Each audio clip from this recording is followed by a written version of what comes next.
2020년 사순절 저녁 골방 예배에 참여하시는 여러분 모두를 주의 이름으로 환영합니다. 오늘은 주기도문 10번째 우리 죄를 용서하여 주소서에 관한 말씀을 함께 나누겠습니다. 우리 시대는 두 종류의 바이러스하고 싸우고 있습니다. 적어도 한국 사회는 그런데요. 하나는 우리가 알고 있는 코로나 바이러스 19죠. 코비드19 바이러스와 싸우고 있죠.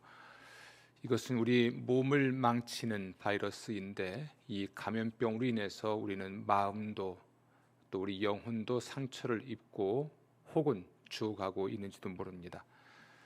또 하나는 N번방 바이러스입니다. 이것은 성적 죄와 관련된 것인데요.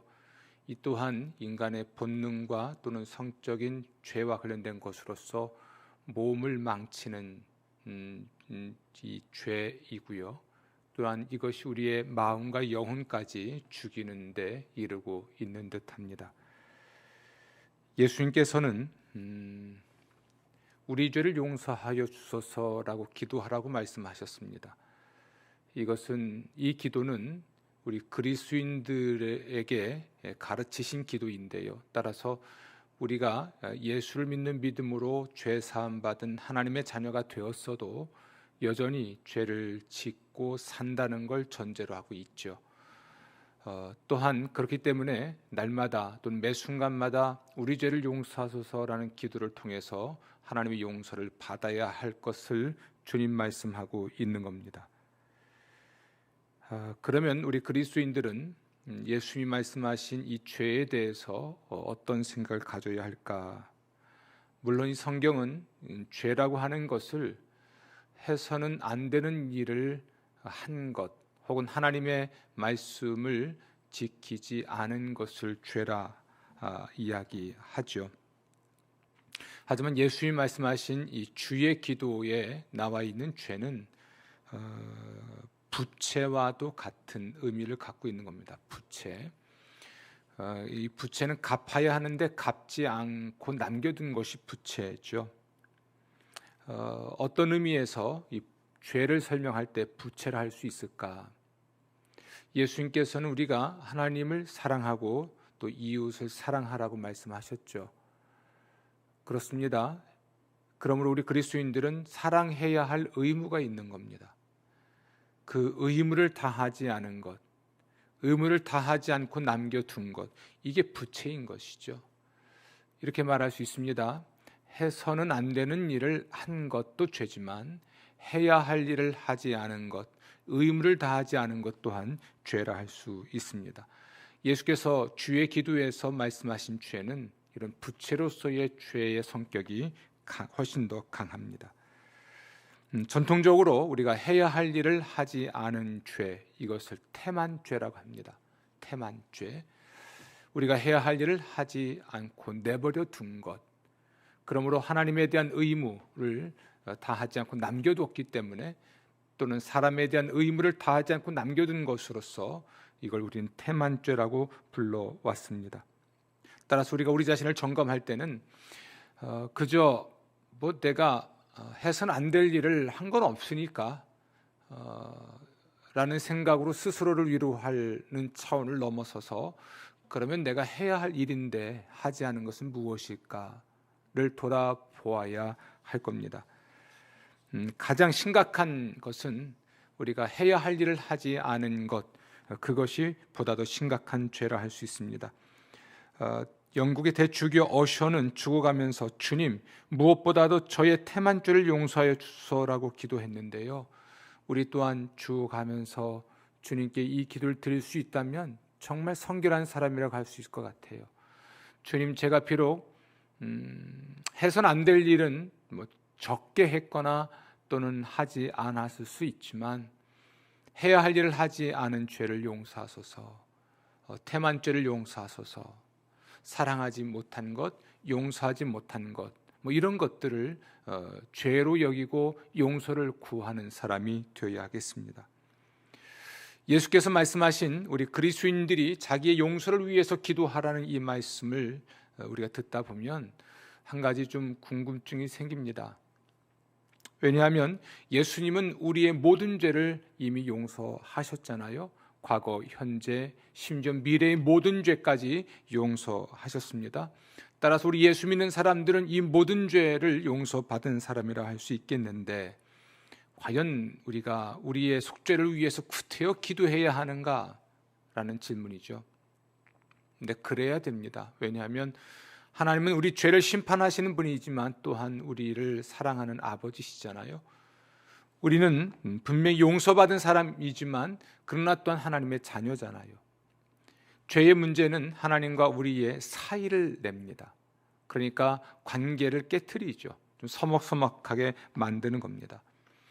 이걸 우리가 부모와 자식의 관계를 생각해 보면 이해가 될 것 같아요.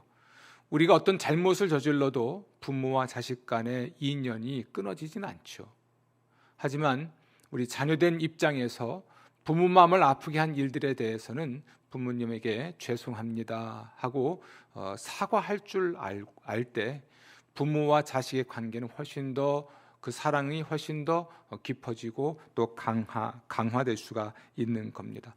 이런 맥락에서 우리는 하나님의 자녀이지만 우리가 죄를 지낸다 해서 우리가 하나님의 자녀됨이 박탈되는 것은 아닐지 몰라도 적어도 그 관계의 친밀성은 깨집니다. 선지자 이사야가 말한 대로 우리의 죄가 하나님과 우리 사이를 내고 그러므로 하나님께서 우리에게 주시는 은혜들을 받아 누릴 수 없게 한다 하거든요. 따라서 하나님과의 관계의 친밀성의 그 깊이와 넓이를 좀 더 깊게 하고 넓게 하려면 정말 그분을 보다 더 사랑하고 그분의 사랑을 받으면서 하나님의 은혜들을 받아 누릴 수 있으려면 우리 죄의 문제를 해결해야만 할 것입니다. 죄를 짓지 않을 수는 없는 것이라면 우리가 선택할 수 있는 것은 딱 하나죠. 우리가 용서를 구하고 하나님께 용서를 받는 것밖에는 대안이 없을 것입니다. 여기서 우리가 한 가지 교훈을 얻을 수 있습니다. 그렇다면 우리는 기꺼이 우리 자신을 돌아볼 수 있는 용기가 필요합니다. 우리를 성찰하는 방법 중에 하나가 다른 사람들의 도움을 받는 것인데요. 청교도들은 양심을 찢는 설교자들을 높이 평가했습니다. 양심을 찢는 설교자들을 높이 평가했죠. 예전이나 오늘날이나 이런 설교는 훨씬 더 필요한 듯합니다. 예를 들면 N번방 사건과 연루된 사람들, 연루가 돼 있지 않아도 우리 인간들이 가지고 있는 보편적인 이 성적인 범죄나 성도착증 같은 것들, 이런 것을 스스로 탐닉하고 있는 사람들에게 그것을 지적할 수 있는 자기 성찰 가지고는 안 되잖아요. 누군가의 도움을 받아야 되는데 자기 성찰 가지고 되지 않는 이 일은 결국 누군가의 마음을 찢는 그런 설교자 혹은 정직한 사람이 필요하죠. 하지만 제가 설교자로서 늘 불편하거나 부담을 느끼는 건 우리 마음을 찢는 설교를 하기가 힘들다는 겁니다. 그다지 인기가 없죠. 늘 꾸짖는다, 혼나는 것 같다, 친다 이런 표현들을 사용해서 스스로의 죄를 돌아봐야 되는 그런 부담감을 갖는 걸 싫어하죠. 세상살이도 힘든데 꼭 교회까지 와서 그런 꾸중을 들어야 되는가라는 반문을 하곤 하는데요. 교회가 아니면 누가 그 죄를 지적할 수 있겠으며 또 설교자가 아니면 혹은 하나님이 아니면 하나님 말씀이 아니면 누가 또는 어떻게 우리의 죄를 드러낼 수 있을까요? 예나 지금이나 중요한 것은 마음을 찢는 듯한 또는 마음에 충격을 주는 또는 치는 듯한 죄를 지적하는 설교가 필요할 텐데 그것이 드러나야만 회개할 수 있고 회개해야 용서받고 그러므로 하나님과 관계가 회복되고 그러므로 하나님의 복을 받아 누릴 수 있을 텐데 이 행위 자체를 중단한다면 훨씬 더 큰 저주가 되지 않을까 싶습니다. 어쨌든 우리는 자신을 점검하는 훈련이 굉장히 필요합니다. 그러다 보면 자존심 상하는 일이 많이 있겠죠. 이 자존심에 상처를 입으면 우리는 분노하고 오히려 도전을 하거든요. 도전을 합니다. 예수님께서는 거룩한 것을 또는 진주를 돼지에게 주지 말라 또는 개에게 주지 말라 말씀하셨는데요. 그것은 그 가치를 모르고 그것을 짓밟고 또 그걸 던져준 사람을 해코지하기 때문이라고 주님 말씀하셨어요.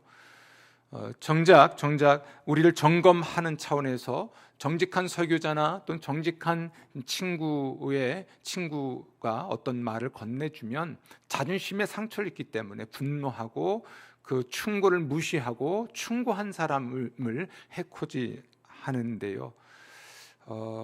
그렇다 해도 우리는 우리를 끊임없이 성찰할 필요가 있고 이 훈련을 해야만 할 것입니다. 좋은 부모라면 자식의 잘못을 눈 감지는 않죠. 정확하게 이야기하고 고쳐주죠. 하나님도 마찬가지입니다. 자기의 자녀들이 정말 자기의 잘못을 알게 되고 그러므로 정말 회개하고 용서를 구하길 원하시죠. 그래서 하나님께서 용서하길 원하시고 용서함으로써 관계가 회복되길 원하시고 그 관계 회복을 통해서 하나님의 복을 주기를 원하시기 때문에 그건 하나님의 참된 사랑의 행위라 할 수가 있겠습니다. 그러나 이러나 저러나 우리가 용서를 구하는 것보다는 죄를 짓지 않는 게 더 좋지요. 우리가 우리의 죄를 멀리해야 할 가장 큰 이유를 가지고 있습니다. 그것은 그리스도 예수 안에서 베푸신 하나님의 사랑이죠. 또 우리가 우리의 죄를 멀리할 수 있는 가장 큰 자원을 갖고 있습니다. 그것은 우리 안에 성령님이 계시는 거죠. 어떻게든 우리가 죄를 지으면 우리 안에 계신 성령님이나 또는 그리스도 예수나 혹은 예수 안에서 우리를 사랑하시는 하나님과의 관계에 치명적인 영향을 주는 것은 분명합니다. 어떤 사람들은 예수 안에서 모든 죄가 용서받았기 때문에 구태여 하나님의 법을 지킬 필요가 없다고 말을 합니다. 이것은 하나님의 사랑을 너무 가볍게 여기는 겁니다. 사랑받았다면 우리가 죄를 짓지 않는 것이 더 훨씬 자녀된 도리가 아닌가 싶어요. 사랑을 받은 사람의 도리가 아닌가 싶습니다. 우리는 배은망덕이라는 말을 하죠. 은혜를 받았습니다. 그럼 은혜를 받았으면 보답할 줄 알아야죠. 우리 사랑을 받았습니다. 그러면 사랑에 보답할 줄 알아야죠. 우리의 죄를 용서하는 사랑을 베푸시는 분이 하나님이세요. 그런데 또 죄를 지어서는 안 되지 않습니까? 우리의 죄 때문에 자기 아들을 제물로 바치신 분인데 그렇다면 우리가 더욱더 우리를 사랑하신 하나님의 뜻대로 사는 것이 필요하다고 여겨집니다. 1662년 영국 국교의 기도서의 성찬 식사는 그리스도인들에게 자기 죄의 짐, 곧 죄의식을 견딜 수 없는 것이라고 가르쳤습니다. 견딜 수 없는 것. 그렇죠. 사실 죄의식은 견딜 수 없는 거죠. 죄의 짐은 우리가 견딜 수 없는 겁니다. 이것 때문에 우리는 잠을 못 자거든요. 어떤 사람이 이 죄의식을 떨쳐버리기 위해서 더한 쾌락에 빠져들거나 아니면 알코올에 탐닉하곤 하죠. 그 중독자가 되는 겁니다. 이 말을 좀 더 우리가 진지하게 생각해 본다면 우리가 죄를 짓게 되면 하나님께 견딜 수 없는 슬픔을 안겨드린다는 것을 표현한 말이라는 겁니다. 여러분, 우리가 우리의 죄에 대해서 얼마나 민감한지를 좀 알아야 되겠고 또 점검해 봐야 되겠습니다. 할 수만 있다면 죄를 짓지 않는 게 좋고요. 또 죄를 지었다면 기꺼이 하나님께 나가서 용서를 구하십시오. 예수께서 용서하여 주소서라고 기도하라고 말씀하신 것은 하나님 기꺼이 우리를 용서하실 준비가 되어 있다는 말씀이니까 회개하는 가난한 심령을 갖고 사는 여러분 되시기를 부탁을 드립니다. 예수님께서 우리 죄를 용서해 주소서라고 기도하라고 말씀하실 때 앞에 수식을 하나 붙인 게 있습니다. 오늘 이 말씀을 좀 한 후에 오늘 이야기를 마무리하겠습니다. 우리가 우리에게 죄 지은 자를 용서하여 준 것 같이라는 수식어죠. 이것은 우리가 용서하는 것이 우리가 용서받는 것의 조건이 되는 건 아니에요. 이 말은 거꾸로 이해를 해야 되는데요. 정말 용서받았다면 용서할 의무가 있다는 이야기입니다. 따라서 용서할 줄 모르는 사람은 용서받은 경험이 없는 사람일 수도 있어요. 근본적으로 우리가 예수 그리스도를 우리의 주로 믿고 우리 죄를 회개함으로 우리가 지은 죄를 용서받은 경험이 이 사죄의 경험이 분명히 있다면 이 사람은 누군가의 죄를 용서할 수 있는 또는 용서해야 하는 책임을 갖게 되는 것입니다. 이것 또한 이런 거 아니겠습니까? 제가 주의 기도에서 예수께서 말씀하신 죄가 부채라고 했습니다.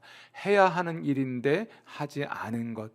이것을 우리는 예수께서 말씀하신 죄라고 말씀드렸고 또는 전통적으로 태만죄라고 했습니다. 따라서 우리가 누군가의 죄를 용서하지 않는다면 해야 할 일을 하지 않는 죄인이 되지요. 따라서 우리가 이 예수의 말씀을 잘 이해해야 되는데, 우리가 용서하는 것이 우리가 용서받는 것의 조건이 된다는 말이 아니고, 우리가 용서받은 사람이라면 용서할 수 있고 또 용서해야 할 의무가 있다는 말입니다. 좀 충격적인 이야기죠. 따라서 우리가 정말 용서받았다면 용서할 수 있어야 하고, 용서해야 할 의무가 있다면 우리는 용서할 수 있어야 하겠죠. 이것은 주님이 말씀하신 대로 대접받고자 하는 대로 남을 대접하라는 말씀과 관련이 있습니다. 이렇게 말할 수 있습니다. 용서받고자 하는 대로 남을 용서해라 라고 말을 할 수 있겠죠. 용서하지 않는 그리스도인은 스스로 위선자임을 자인하는 것입니다. 왜 그럴까요? 사실 다른 사람의 죄를 추궁할 권리, 이것을 포기하지 않으면서 하나님에게 자기의 죄를 추궁할 권리를 포기하라는 것은 그건 좀 억지죠. 그런 면에서 용서할 줄 모르는 사람은 위선자라는 말을 하는 것입니다. 나는 무한히 용서받길 원하면서 다른 사람을 용서할 줄 모른다는 것, 이것은 위선자죠. 여러분, 우린 예수의 말씀을 귀담아 들을 필요가 있습니다. 마태복음 6장 14절입니다. 너희가 사람의 잘못을 용서하면 너희 하늘아버지께서도 너희 잘못을 용서하시려니와 너희가 사람의 잘못을 용서하지 아니하면 너희 아버지께서도 너희 잘못을 용서하지 아니하시리라. 마태복음 18장 35절입니다. 너희가 각각 마음으로부터 형제를 용서하지 아니하며 나의 하늘아버지께서도 너희에게 이와 같이 하시리라. 그렇습니다. 이 말씀들을 좀 더 적극적으로 말하면 우리가 용서하지 않으면 용서받을 수 없다는 이야기예요. 목회하면서 이런 말을 들은 기억이 있습니다. 목사님, 저는 절대로 그 사람을 용서할 수 없고 용서하지 않겠습니다. 제 안에 궁금증이 생겨났습니다. 이분이 그리스도인일까? 저도 가끔은 그런 생각을 할 때가 있죠. 나는 죽어도 용서하지 않겠다. 용서할 수 없다. 그런 생각이, 그런 감정이 불현듯 우리 안에서 일어날 수는 있겠지만 성령은 그렇게 말씀하시지 않습니다. 그러나 용서해야 한다. 그러나 용서해야 한다. 그래야 너도 용서받을 수 있고 네가 용서해야 하는 그 의무를 다함으로써 자유로워질 수 있다고 성령께서는 말씀하시죠. 여러분, 용서하며 사십시오.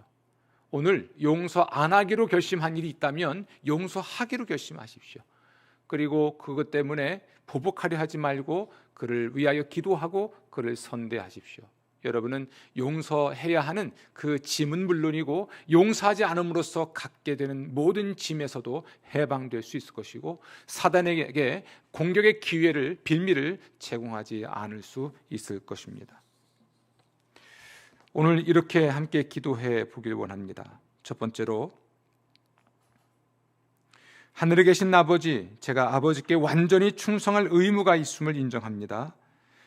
예수님의 말씀대로 하나님과 사람을 뜨겁게 사랑할 의무가 있음을 인정합니다. 이런 의무를 이행하지 않은 죄를 용서하소서.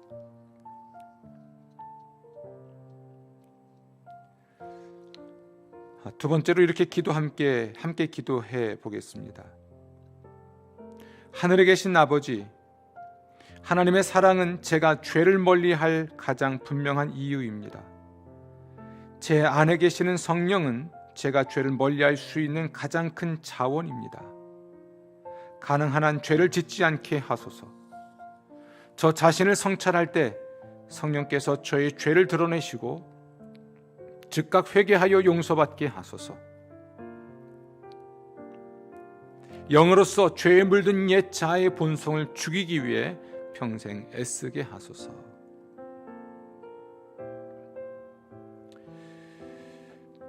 여러분 모두가 자기를 성찰하고 성령께서 주시는 그 관점에 따라 죄를 인정하고 회개할 뿐 아니라 또한 용서하면서 평화를 누리시기를 기원합니다.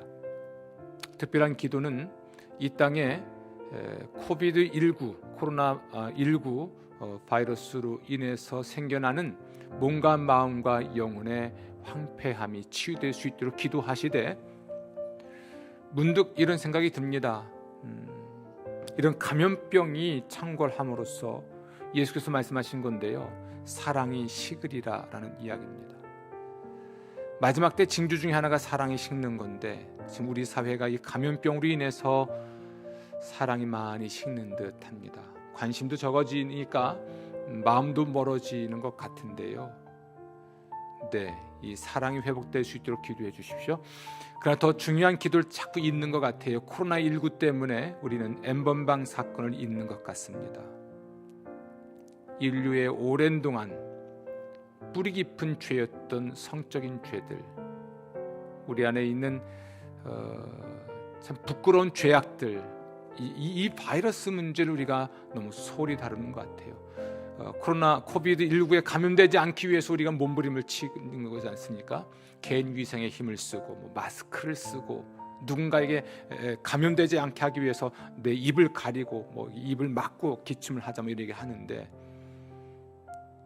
우리 영혼의 죄에 대해서는 그만큼 신경을 쓰는지, 우리 개인의 성결, 개인 위생에 힘쓰자는 이야기가 개인 성결에 힘을 쓰는 것인데요.